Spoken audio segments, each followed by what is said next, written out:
From the floor of the CME Group, this is Danny Riley on this Monday, November number 1. Yep, we're into the last 2 months of this year, and it's been a hellish year, up and down and all over the place.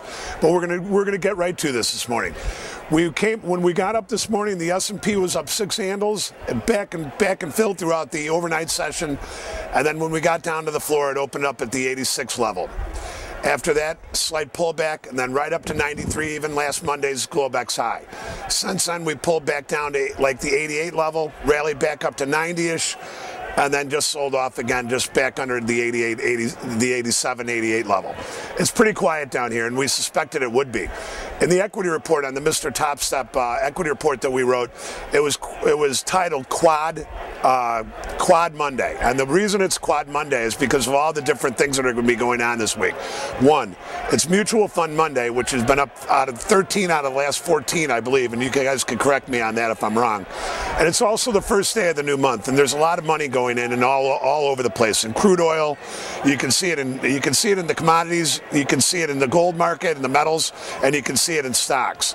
But what happened was the S&P got up to the 93 level and it double topped, and now it's come back off. Now, a couple of things to talk about as we look forward throughout the week. It's packed all week long. Tomorrow we have the elections, which should shake something out. As everybody's been saying, oh, the election. And then Wednesday we have the Fed, and that's the QE2 and a lot of that stuff that we've been waiting on to see how that's going to react in the market. And then on Friday we have the jobs number, the unemployment number for October. Now, there was an article in Barron's over the weekend that came out. The guy said that he was looking for minus 45,000, and the number on the street right now is plus 160,000 non-farm payroll. If this happens, that will be the turning point for the markets. It may not be Mutual Fund Monday. It may not be the first day of the month. It may not be tomorrow's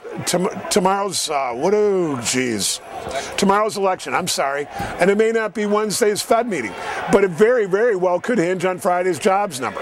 And again, Fridays tend to be kind of counter trend days, so if you get a big gap up or gap down, that could be a pivotal, could be the time when the markets top out, if they're going to top out. But again, you know what?